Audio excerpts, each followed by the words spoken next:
Welcome to Credence digital learning. ज्ञान के इस महाकुंभ के अवसर पर हम एक टॉपिक डिस्कस कर रहे हैं। हमने पहले 2 टॉपिक डिस्कस किए थे इस पार्ट के, इकोनॉमिक आउटकम और पॉलिटिकल आउटकम्स। अब हम तीसरा आउटकम देख रहे हैं, social outcomes. Last so many years after 1947 independence के बाद से हमने क्या चेंजेस सोशल आउटकम में डेमोक्रेसीज में देखे, वो हम इस टॉपिक में डिस्कस कर रहे हैं। हम कई सारे पॉइंट्स लेंगे, उन पॉइंट्स को एक एक करके हम डिस्कस करेंगे। Fine, first will discuss about accommodation of social diversity. Democracies में सोशल डाइवर्सिटी कैसे अकोमोडेट होती है, कैसे उनको साथ में लेकर चला जाता है। We have seen the story of Belgium and Sri Lanka in previous part. Belgium presented a role model of accommodation all in front of all over the countries, whereas Sri Lanka majority communities presented the dominance over minority community. It should not be happen in, it is not a democratic feature. Democracies में क्या होना चाहिए कि majority communities और minority communities दोनों साथ में मिलकर चलें।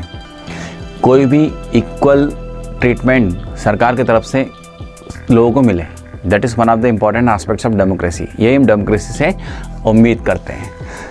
सरकार से उम्मीद करते हैं कि वो कंट्रीज़ में पीसफुल और हार्मोनियस लाइफ को प्रेजेंट करें अमंग द पीपल। सरकार सभी में एक जैसा संबंध बनाए रखे जैसे बेल्जियम गवर्नमेंट ने किया, and one of the most accommodate social diversity.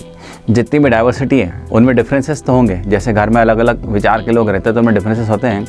A very same manner in our community और society various peoples are living there. अलग अलग जाति, धर्म, भाषा के लोग रहते हैं तो उनमें डिफरेंसेस ज़रूर होंगे, बस उन डिफरेंसेस को अलग करके उनको एक यूनिटी के सूत्र में बांध के रखें। That is one of the most important aspiration from democratic countries.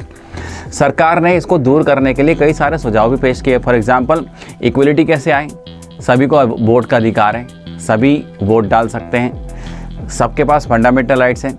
Fundamental rights के होने से सब इक्वल फील करते हैं, समाज और कानून के नज़र में सब बराबर समझे जाते हैं। जो अधिकार मेरे पास है वो अधिकार सामने वाले के पास भी है, तो यदि कोई इन अधिकारों का हनन करता है, कोई उनमें ऑब्स्टेकल क्रिएट करता है तो वो उसको चैलेंज कर सकते हैं कोर्ट में। Then respect for freedom, respect and freedom for all this things. Then negotiations, यदि किसी कारण से विवाद हो जाता है, डिफरेंसेस क्रिएट हो जाते हैं तो उसमें हमेशा सुधार की संभावना रहती है। That is one of the important aspiration from democratic government. Then healthy competition developed during elections. Elections में कोई भी आदमी चुनाव में खड़ा हो सकता है, जो पार्टी चुनाव में लड़ रही है तो उनमें हेल्दी कॉम्पिटिशन डेवलप हो, ये हमारे एस्पिरेशन गवर्नमेंट से। बट कभी कभी इसका उल्टा भी हो जाता है। But we expect democracies to provide healthy competition and try to reduce the possibility of tension and conflicts in between the communities. We have independent bodies to organize free and fair elections. That is their duty and aspirations. Then हम उम्मीद करते हैं सरकार से कि ये सारे rights को, ये सारे प्रिजर्व्स को फुलफिल करें। Then we only can create a system of harmonious life and accommodate all the diversities are found in the country. That is one of the first segment. In next segment we'll discuss about democracies must fulfill 2 conditions. इसके लिए democracy 2 condition fulfil करें।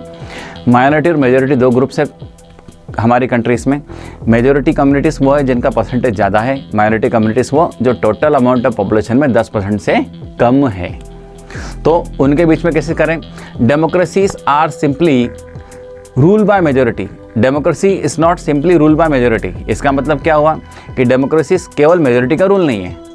Majority always need to work with minority. Majority को हमेशा minority के साथ मिलके काम करना पड़ेगा, otherwise what will happen that the condition of Sri Lanka will created.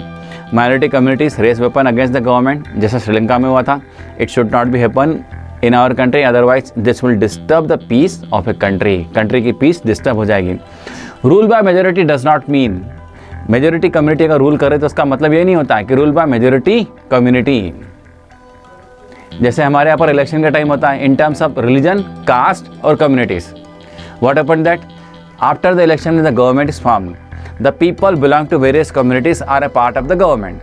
सारे लोग डेमोक्रेटिक कंट्रीज़ में इलेक्शन के बाद जो सरकार बनती है सब उसका पार्ट होता है। सरकार कोशिश करती है, या सरकार जो गवर्नमेंट बन रही है उसमें कोशिश करती है कि सभी कम्युनिटीज़ के, सभी रिलीजन के, सभी कास्ट के लोग उसमें बराबर का हिस्सेदारी प्रोवाइड करें ताकि कोई भी डिससेटिस्फाइड न रह पाए। That is one of the aspiration of A government. Now ये हम उम्मीद करते हैं डेमोक्रेसी के 2 विशेस फुलफिल करें। देन नेक्स्ट टॉपिक हमारा dignity of freedom of citizens. देश के नागरिकों में dignity of freedom of citizen कैसे मेंटेन की जाए। One of the example, democracy is much superior form of promoting dignity of freedom in individuals. सरकार हर एक व्यक्ति की फ्रीडम और इंडिविजुअलिटी को बराबर बना के, फॉर एग्जांपल अगर मुझे सम्मान चाहिए तो मैं कोशिश करूँ कि सामने वालों को सम्मान दूँ। अगर मैं सामने वालों को सम्मान दूंगा तो मुझे सम्मान मिलेगा। यदि मैं सामने वाला मुझे सम्मान दे रहा है और मैं सामने वाले की बुराई कर रहा हूँ तो वो मुझे भी पलट के बुराई बोलेगा। मैं उससे अच्छे की उम्मीद नहीं कर सकता। Conflicts arises when you give respect to others but others insult you. दूसरा आपकी बुराई करें, आपकी बेइज्जती करें तो यहाँ टेंशन का और कॉन्फ्लिक्ट का एटमॉस्फेयर क्रिएट हो जाता है। मैं आपका सम्मान करूँ, आप मेरा सम्मान करें, चाहे आप किसी कम्युनिटी को, मैं किसी कम्युनिटी का हूँ, लेकिन this is one of the criteria of living harmonious life in a country. The passion for, हर एक आदमी में जिज्ञासा होती है, हर आदमी में पैशन होता है कि लोग उसे रेस्पेक्ट दें और उसकी आज़ादी को स्वीकार करें। वो जो चाहता है वो करें इन ए बाउंडेड सर्कमस्टांसेस। ये नहीं कि वो कुछ भी करे। ये 2 चीज़ें हर आदमी चाहता है, गिव रिस्पेक्ट, टेक रिस्पेक्ट। इज्जत दो, इज्जत लो। One of the example, and freedom is the basis for democracy. ये डेमोक्रेसी के 2 आधार हैं। हम स्वतंत्र हैं, सामने वाले की स्वतंत्रता में खलल न डालें। सामने वाला आज़ाद है, हम उसकी आज़ादी में खलल न डालें। This is one of the drawbacks, this is one of the important aspects of democracy. Respect, सम्मान दे, सम्मान ले, और उसकी आज़ादी और हमारी आज़ादी दोनों एक प्रकार से हम अच्छी प्रकार से मिलकर चलाएं। Then dignity of women is another important aspects. Long years of struggle all around the world. हमने विश्व में पिछले टॉपिक्स में कई बार देखा था कि महिलाओं को अपनी आज़ादी के लिए स्ट्रगल करना पड़ा। कहीं पर भी महिलाएं पुरुषों की बराबर नहीं आ पाई थी पहले। Womens were called subservient to men. Then as situation change, various feminist organisations, कई सारे फेमिनिस्ट ऑर्गेनाइजेशंस ने इसमें एफर्ट लिया और उन्होंने अपने आप को अपग्रेड करने का प्रयास किया। For example, women struggled a lot. Feminist movements provided equal amount of respect and dignity among all the womens. सभी वुमेन्स के बारे में बात की गई। हमारे यहाँ पर इंडिपेंडेंस के बाद से वुमेन्स को कई सारे राइट्स प्रोवाइड किए गए। Then they become eligible for equal treatment. Now although some drawbacks are there but women deserve their frequents. आज भी पुरुषों की तुलना में महिलाओं को कमतर रखा जाता है, लेकिन जैसे जैसे शिक्षा और एजुकेशन बढ़ेगी, डेमोक्रेसी आगे प्रोग्रेस करेगी, दोनों को इक्वल अमाउंट ऑफ ट्रीटमेंट मिलने लगेगा। जब वुमेन्स बाहर निकलेगी, काम करेगी, तो उनके काम की वैल्यू होगी। वो वैल्यू तब होगी जब उनके उस काम के बदले पैसे मिलना शुरू हो जाएंगे और इक्वल रेस्पेक्ट और सोसाइटी में आएगा। क्योंकि वुमेन्स और मेल एक ही साइकिल के 2 पहिए होते हैं। अगर एक छोटा रह जाए तो डेवलपमेंट कहीं ना कहीं अफेक्ट होगा, तो दोनों का बराबर आना बहुत ज़रूरी है। देन कास्ट, हम डेमोक्रेसी में आउटकम की बात करें तो caste and race in different inequality, अलग अलग कास्ट और कम्युनिटीज़ में समानता की बात आए। फॉर एग्जांपल, इंडिपेंडेंस के पहले हम हमारी कम्युनिटी की बात करें तो ब्राह्मण, क्षत्रिय, शूद्र and Vysya, this was the 4 बाइफिकेशन society. समाज इन 4 वर्णों में बटा हुआ था। तो उच्च वर्ण के लोग, हायर क्लास सोसाइटी के लोग इन्फीरियर मानते थे लोअर क्लास कम्युनिटी के लोगों को। That is one of the drawbacks. Although this work was based on their work they perform. ऐसा नहीं कि अगर शूद्र शहर की साफ़ सफाई ना करें तो शहर गंदा रहेगा। ब्राह्मण भी सड़क पर चलने से कतराएगा। वो अपना काम कर रहा है, वो शहर को साफ कर रहा है, ये उसकी ड्यूटी है। आपकी ड्यूटी, आप पूजा स्थल में जाके पवित्रता से पूजा पाठ करें, ये आपका काम है। सो हर एक आदमी की रिस्पेक्ट करें। सोसाइटी में इंडिपेंडेंस के बाद ये चेंजेस आया कि हम सभी लोगों को बराबर का दर्जा दे रहे हैं। संविधान बना, संविधान में इन सभी लोगों को बराबर का दर्जा प्रोवाइड किया गया।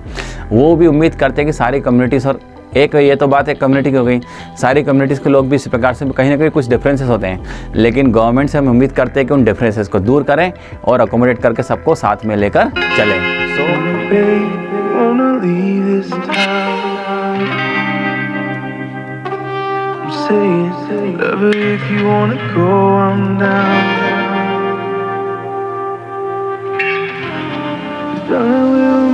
big it be?